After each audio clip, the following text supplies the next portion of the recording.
तो अक्सर शिव मंदिर में आपने देखा होगा कि अक्सर लोग भगवान शिव के सामने बैठे हुए उनके वाहक नंदी के कान में अपनी मनोकामना कहते हैं। उन्हें विश्वास होता है कि नंदी के कान में कही गई उनकी हर मनोकामना पूर्ण शंकर भगवान जी तक जरूर पहुंचेगी और वो पूरी होती ही है। क्या दोस्तों सच में ऐसा होता है? आप कहेंगे कि जब शिव भगवान साक्षात सामने हैं तो फिर उनके वाहक नंदी के माध्यम से उन तक बात पहुंचाने की क्या जरूरत है? अपनी मनोकामना सीधे शिवजी से ही क्यों ना कही जाए। आइए आज हम आपको बताते हैं कि नंदी के कान में क्या कहना चाहिए और क्या कहने से आपकी हर मनोकामना पूरी कर देंगे। आपकी प्रार्थना सबसे पहले शिवजी तक पहुंचाएंगे।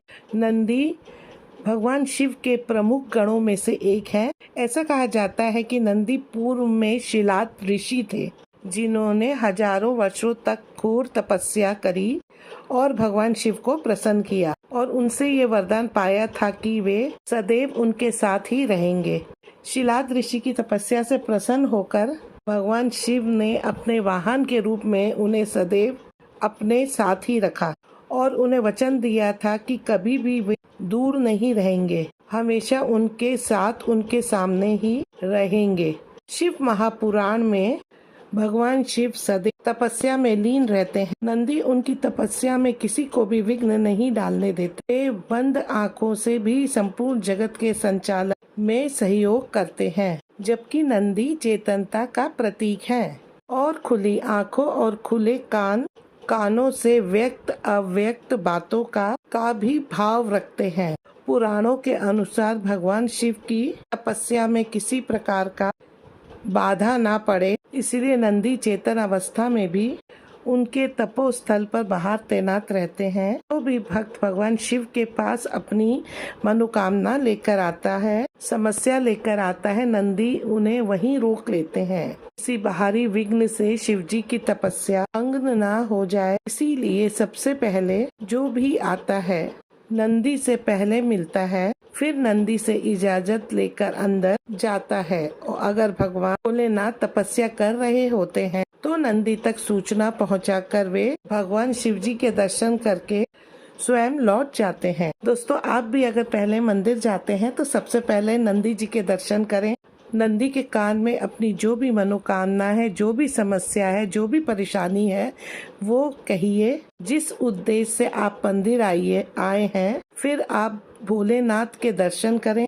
भोलेनाथ भगवान को भी अपनी मनोकामना बोलें। हो सकता है उस समय भोलेनाथ तपस्या में लीन हो, इसलिए सबसे पहले नंदी के कान में आप अपनी मनोकामना बोलें। शिव जी के प्रमुख गण होने के साथ ही वे उनके सूचक और नंदी जो कहते हैं तो शिवजी भी उनकी बात अवश्य मानते हैं। शिवजी सबसे पहले अपने गण की बात मानते हैं और सबसे प्रमुख गण नंदी ही हैं, जो हर एक व्यक्ति की मनोकामना शिवजी तक पहुंचाते हैं और भगवान भोलेनाथ उनकी बात अवश्य मानते हैं। भगवान भोलेनाथ सर्वप्रथम नंदी के कहने पर उस व्यक्ति की समस्या का समाधान हैं, मनोकामना पूरी करते हैं। दोस्तों आपको बता दें, आप नंदी के कान में अपनी मनोकामना कहते समय किन बातों का ध्यान रखें। आप अपनी मनोकामना कहते समय नंदी के कान में जब भी आप कोई अपनी मनोकामना बोलते हैं तो ध्यान रखें कोई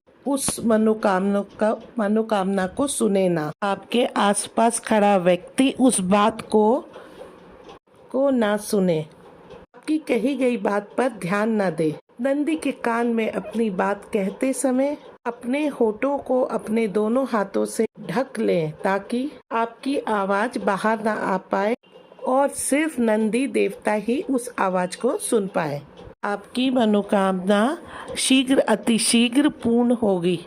नंदी के कान में कभी भी किसी दूसरे की बुराई ना करें, दूसरे व्यक्ति का बुरा ना बोले और दूसरे व्यक्ति की नाश होने का कोई भी मनोकामना ना नंदी आपकी हर एक सूचना शिवजी तक पहुंचाते हैं, वह बात भी शिवजी तक पहुंचेगी तो भगवान भोलेनाथ क्रोधित भी हो सकते हैं। इसलिए सबसे पहले नंदी का पूजन, अपनी मनोकामना या समस्या कहने के बाद नंदी के समीप कुछ भेंट अवश्य रखें। उनके सामने जल अर्पित करें, बेलपत्र अर्पित करें, हरी मूंग अर्पित करें। अगर आपके घर के आसपास कोई बैल रहता, मंदिर में नंदी भगवान के पास जाएं तो एक मुट्ठी मूंग ले जाएं। मूंग नंदी भगवान को समर्पित करेंगे तो जल्दी ही मनोकामना पूर्ण होगी। आपको नंदी के कौन से कान में अपनी मनोकामना कहनी है ये मैं बताती हूँ कि नंदी के बाएं कान में आप अपनी मनोकामना बोलें। नंदी के बाएं कान में कही गई मनोकामना अति शीघ्र ही पूर्ण होती है। नंदी देवता भगवान भोलेनाथ के सबसे बड़े गण हैं। उनकी पूजा सर्वप्रथम की जाती है। भगवान भोलेनाथ आपकी मनोकामना अति शीघ्र ही पूर्ण करते हैं।